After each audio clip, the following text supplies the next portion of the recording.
10년 전만 하더라도 택시를 잡으려면 도로에 나가 지나가는 택시를 향해 손을 흔들어 세워야 했습니다. 하지만 지금은 실내에서 택시를 호출한 뒤에 택시가 도착할 때쯤 밖으로 나가기만 하면 됩니다. 2015년 3월 카카오 택시 서비스가 처음 시작되면서부터 출시 3개월 만에 누적 호출수가 500만 건을 기록. 당시 기사 회원은 전국 11만 명 이상이 가입. 우리의 택시 문화를 완전히 바꿔놓았죠. 그런데 사실 카카오 모빌리티의 카카오 택시 서비스가 단순히 택시 사업을 하기 위해 만들어진 것이 아니라는 사실 아시나요? 이번 브랜드 백과사전에서는 카카오티가 왜 만들어졌는지 카카오 모빌리티에 대해 알아보겠습니다.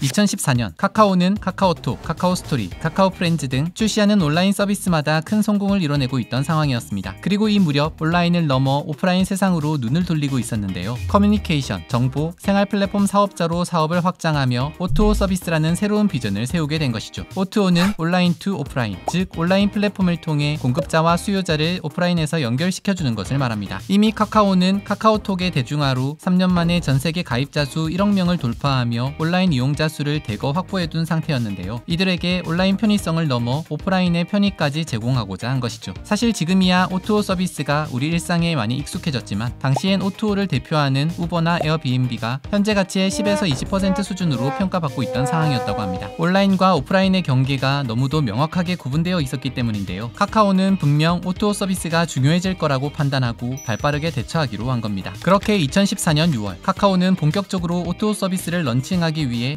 사람들의 생활을 연구하고 생활 서비스에서 혁신시킬 수 있을 만한 것을 탐구하자는 의미로 새로운 TF팀을 구성했습니다. 이름하여 탐구생활 TF, 훗날 카카오 모빌리티의 모태가 되는 곳이죠. 그렇게 탐구생활 TF가 만들어지긴 했으나 아직 사업 아이템이 정해진 것은 아니었습니다. 그래서 탐구생활 TF는 다양한 아이디어들을 쏟아내며 사람들이 필요로 할 만한 생활 서비스에 대해 고민하게 됩니다. 셰프 파견, 밀키트, 음식 배달, 가사 도우미, 세탁, 물품 보관, 중고 거래, 종합 구독형 서비스 등도 초기 아이디어에 포함되어 있었습니다. 탐구생활 TF는 통계 자료도 적극적으로 이용했다고 합니다. 그러던 중 통계청에서 발간한 국민생활 시간 조사를 통해 국민 대부분이 매일 이동하는 데만 한두 시간을 허비한다는 사실을 알게 되죠. 실제로 이와 관련하여 수많은 자료들을 검토한 결과 몇 가지 사실을 확인할 수 있었습니다. 먹고, 자고, 일하고, 이동하는 데 쓰이는 의무생활 시간은 여가 시간에 비해 디지털 전환이 거의 일어나지 않았음. 지역과 성별, 거주 지역을 초월해 전 국민 대부분이 일정 수준의 이동을 하고 있었음. 이용 빈도가 높으나 서비스 공급자들이 운전 자격 증명으로 규격화되어 있음. 이외에도 몇 가지 근거를 바탕으로 탐구생활 TF는 O2O 서비스의 첫 과제를 이동 서비스 개발로 방향성을 잡았습니다.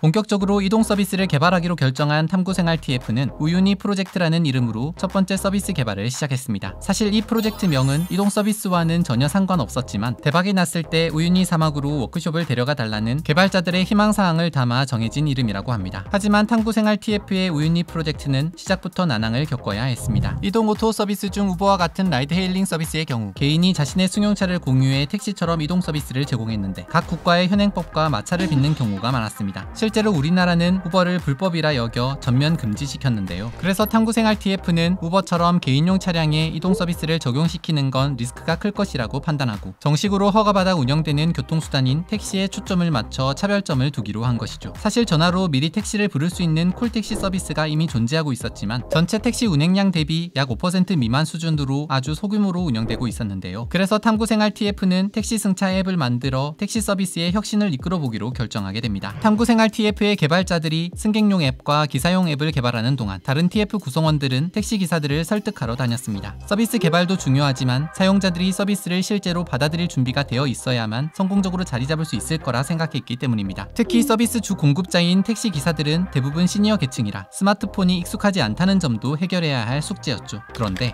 택시의 과반 이상이 조합 택시가 아닌 개인 택시였기 때문에 택시 기사를 만나는 것부터가 쉽지 않았다고 합니다. 그래서 탐구생활 TF는 그야말로 맨 땅에 헤딩하는 격으로 택시 기사들이 모일 만한 인터넷 카페와 조기 축구회, 미터점까지 돌아다니며 택시 기사들을 만나기 위해 노력했는데요. 점차 정보를 얻은 이후로는 전국의 택시 사업 조합과 노동조합을 대상으로 사업 설명회를 다닐 수 있게 되었죠. 핸드폰에 손녀 사진 받아보시는 카카오톡 있죠? 저희는 그걸 만드는 사람들입니다. 앞으로 누구나 쉽게 사용할 수 있는 택시 호출 서비스를 만들려고 해요. 이처럼 탐구생활 TF는 전국을 3번이나 순회하며 시니어 계층 택시 기사들의 눈높이에 맞춘 사업 설명회, 앱으로 택시를 호출했을 때의 시나리오 설명, 그리고 스마트폰 앱 사용법 교육 등을 통해 설득한 결과 서비스 출시 전에만 약 26,000명의 택시기사를 확보하게 됩니다. 설명회를 다니며 직접 들은 택시기사들의 의견은 실제 앱 개발에도 적극적으로 반영되었는데요. 기사용 앱은 모바일 환경에 익숙지 않은 시니어 계층이 차량에 거치해 두고 사용한다. 그래서 기사용 앱은 폰트가 크고 아주 단순화된 앱 UI로 설계되었죠. 한편 카카오 택시 서비스를 개발하는 데 있어서 가장 까다롭고 난해한 문제는 차량을 배차하는 알고리즘을 형평성에 맞게 설계하는 것이었습니다. 승객 한 명이 호출할 때 200대 이상의 주변 택시를 감지해서 평점이 높은 친절한 기사, 승객에게 가장 빠르게 도착할 수 있는 차량 등 여러 가지 사항을 고려하여 배차하는 방식으로 서비스를 제공하기 위해서는 하루 수억 번의 연산을 필요로 하는 문제를 해결해야 했습니다. 그러던 어느 날 문제 해결을 위해 고민을 이어가던 중 당시 인기 내비게이션 앱이던 국민내비 김기사를 활용해보면 어떨까 하는 아이디어가 나오게 됩니다. 마침 탐구생활 TF의 한 담당자가 김기사 앱을 개발한 스타트업 로겟롤과 친분이 있어서 즉각적으로 로겟롤 측에 연락해 협업 가능성을 물을 수 있었죠. 다행히 로겟롤 측은 흔쾌히 긍정적인 답변을 주었다고 합니다. 심지어 계약서 한 장도 없이 구두로 협업을 결정하고는 논의를 시작한 지 2시간 만에 김기사 앱의 API를 제공했는데요. 덕분에 사흘 만에 내비게이션까지 탑재된 기사용 카카오 택시 앱을 완성할 수 있었습니다. 이후 로겟롤이 만든 국민내비 김기사는 카카오에 공식적으로 인수되어 카카오 내비로 통합이 되었으며 로겟롤 핵심 멤버들은 카카오 안에서 내비게이션 체계를 더욱 견고하게 만드는 역할을 하게 되었습니다. 2015년 3월 31일 탐구생활 TF의 첫 O2O 서비스인 카카오 택시가 공식 런칭했습니다. 승객들은 더 이상 춥거나 더운 거리에서 힘들게 지나가는 택시를 향해 손을 흔들지 않아도 되었고 콜택시를 부를 때 번거롭게 전화통화를 해가며 기사와 승객이 서로 위치를 파악할 필요도 없었습니다. 그저 외출 전 간편하게 앱으로 택시를 불러놓고 시간에 맞춰 나가기만 하면 집 앞에 택시가 와 있으니 승객들 입장에서는 그야말로 신세계였는데요. 실제로 카카오 택시의 호출수는 폭발적으로 증가하여 출시 4개월 만에 누적 호출수 1000만 건을 돌파하더니 1년 만에 누적 호출 약 1억 건에 달하게 되죠. 또 2017 카카오 모빌리티 리포트에 따르면 호출 중 주거시설에서의 호출이 49.3% 차지했는데요. 점차 집에서 편안하게 택시를 호출하는 형태로 택시 이용 문화가 변하고 있다는 것을 의미하는 결과였습니다.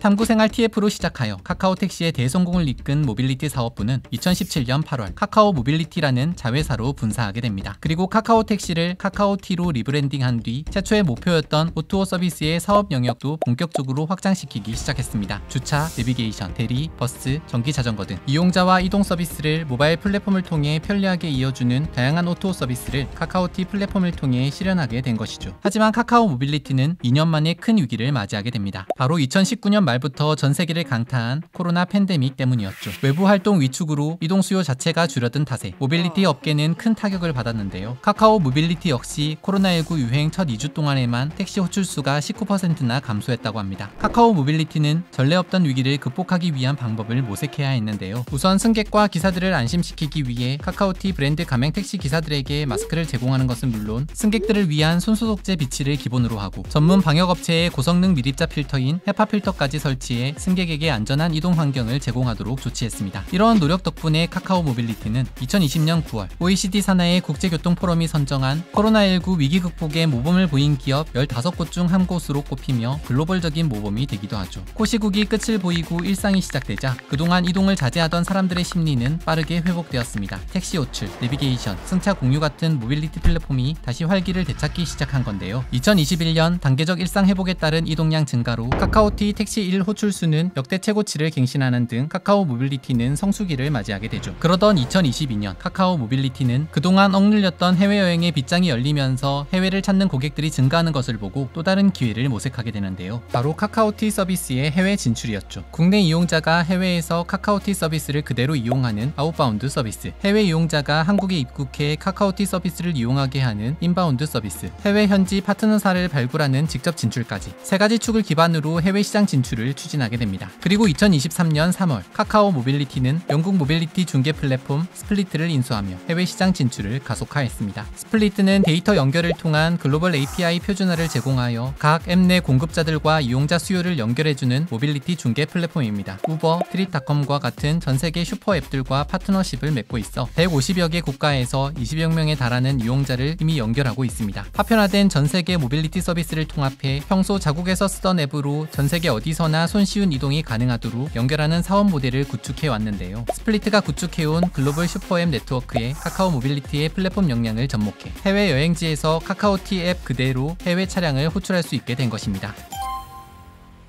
2014년 사람들의 생활을 연구하고 생활 서비스에서 혁신시킬 수 있을 만한 것을 탐구하자는 의미로 시작된 탐구생활 TF의 정신을 계속 이어오고 있는 카카오 모빌리티. 어느덧 내비, 대리, 바이크, 주차, 셔틀, 시외버스, 항공 등으로 확장되며 O2O를 통해 국내 이동 서비스의 디지털 전환을 성공적으로 이끌고 있습니다. 그 결과 2023년 5월 기준 카카오티 누적 가입자 수는 3,550만 명을 기록하고 있는데요. 전 국민의 절반가량이 카카오티를 이용하고 있는 셈이죠. 그런 카카오 모빌리티가 넥스트 모빌리티를 준비하고 있다는 사실 아시나요? 2022년 2월 카카오 모빌리티는 첫 테크 컨퍼런스인 넥스트 모빌리티 네모 2022를 개최했습니다. 지금까지는 모빌리티 서비스 하면 택시 호출, 길 안내 등 이동의 과정을 지원하는 서비스로만 제한적으로 인식되어 온 것이 사실인데요. 인공지능, 자율주행 등 고도화된 기술의 발전으로 인해 모빌리티의 개념이 무한 확장하고 있기 때문에 이 컨퍼런스를 통해 모빌리티에 대한 새로운 패러다임을 연구하며 제시하고자 한 것이죠. 예를 들어 단순히 승객이 택시를 호출하는 것을 넘어 빅데이터를 기반으로 최적의 모빌리티 수단을 먼저 제시해준다던가 사람이 이동하지 않아도 사물과 서비스가 찾아오도록 하는 것도 모빌리티라는 건데요. 즉 이용자와 서비스를 연결시켜주는 모든 것들이 모빌리티일 수 있는 거죠. 그리고 2023년 9월 8일 카카오 모빌리티는 넥스트 모빌리티 네모 2023 컨퍼런스를 통해 미래 모빌리티의 청사진을 제시했습니다. 2023년에는 AI 시대, 플랫폼의 무한한 가능성이라는 주제로 AI로 변화하는 일상, AI로 진보하는 기술, AI로 움직이는 미래, 이렇게 세 가지 세션으로 컨퍼런스가 진행되었습니다. 불과 1년 전까지만 해도 인식의 영역에 머물러 있던 AI가 2023년 초부터 본격적으로 생성의 영역으로 쏟아져 나왔고 이러한 생성형 AI의 등장은 우리의 일상을 크게 바꿀 것이라 예측했기 때문입니다. 모빌리티의 미래를 연구하며 준비하고 있는 카카오 모빌리티는 실제로 2023년 1월 자율주행 디지털 트윈 연구소인 네모 게러지를 개소했습니다. 아직 제도적으로 풀어야 할 숙제가 많지만 머지않아 상용화될 자율주행 분야에 대한 특화된 연구와 개발을 이어오고 있는 것이죠. 그 결과 자율주행 서비스와 과정 및 일상생활 속 자율주행 서비스, 로봇 관제 플랫폼과 디지털 트윈 기술, AI 기반 UAM 플랫폼 기술 등을 고도화시키는 데 성공할 수 있었습니다. 특히 카카오 모빌리티는 UAM과 관련해 이미 무인 자율주행 서비스 파트너사와 구체적으로 관제 플랫폼 구축까지 한 상황인데요. 카카오 모빌리티는 UAM을 독립적인 비행시간을 갖고 이동하는 비행체가 아닌 카카오티 앱상에 서로 통신하고 비행 스케줄을 공유하고 관제할 수 있는 카카오 모빌리티의 이동수단 중 하나로 보기 때문에 기존의 카카오 모빌리티 이동수단들처럼 플릿 운영하는 것이 가능할 것이라고 전망했습니다. 이처럼 수많은 이동체들을 관제하기 위해서는 실시간 빅데이터 처리 역량이 중요한데 카카오 모빌리티는 이미 카카오티와 카카오 내비 앱을 통해 하루에 수십 테라바이트의 빅데이터를 실시간으로 처리할 수 있는 역량을 보유해 모바일 매핑 시스템 아르고스와 같은 솔루션 개발도 완료된 상황입니다. 아르고스는 카카오 모빌리티가 단연간 쌓아왔던 이동 빅데이터와 미래 모빌리티 서비스 그리고 AI 기술 간의 연계성을 적용한 솔루션을 말하는데요. 실내외에서 32채널 라이다, 안테나, 고해상도 머신 비전 카메라, 주기 센서 등을 융합해 고정밀 지도를 구현할 수 있도록 하여 자율주행, 로봇, 첨단 운전자 보조 시스템, 도심 항공교통 등 다양한 영역에 적용이 가능한 기술이죠. 또한 디지털 트윈 관제를 통해 시간대별 수요 예측을 할 수 있기 때문에 승객이 호출하기 전 미리 자율주행 차량을 이용객이 많은 곳으로 이동시켜 놓는 것도 가능하다고 합니다. 공항같이 이동 수요가 많은 장소나 출퇴근 시간대, 막차 시간 같은 특정 시간대에도 불필요하게 오래 기다릴 필요가 없이 빠르게 자율주행 차량을 이용할 수 있게 되는 거죠. 아직 단계적으로 안전 문제에 완전치 못한 자율주행 차량 특성상 예상치 못한 장애물 때문에 서비스 제공에 불편함이 생기는 것을 방지하고자 오류 요소들을 최대한 배제할 수 있는 자율주행 맞춤형 경로를 안내해주고 갑작스런 장애물 등이 생겨날 경우에도 디지털 트윈으로 실시간 관제하는 방식으로 빠르게 안전한 다른 경로를 안내하여 자율주행 차량과 이동객이 동시에 불편함을 겪지 않는 자율주행 맞춤 이동 플랫폼을 구축해 나가고 있는 중이라고 합니다. 이처럼 카카오 모빌리티는 AI 기술로 인한 일상 패러다임의 변화 속에서 플랫폼이 갖게 될 새로운 역할을 정의하고 글로벌 경쟁력 고도화를 위한 협업 확대를 통해 새로운 미래를 준비해 나갈 것이라고 합니다. 앞으로 AI 기술을 기반으로 통합된 미래형 이동 플랫폼은 또 어떻게 세상을 변화시켜 나갈지 기대해 보면서 이상 카카오 모빌리티에 대해 알아봤습니다.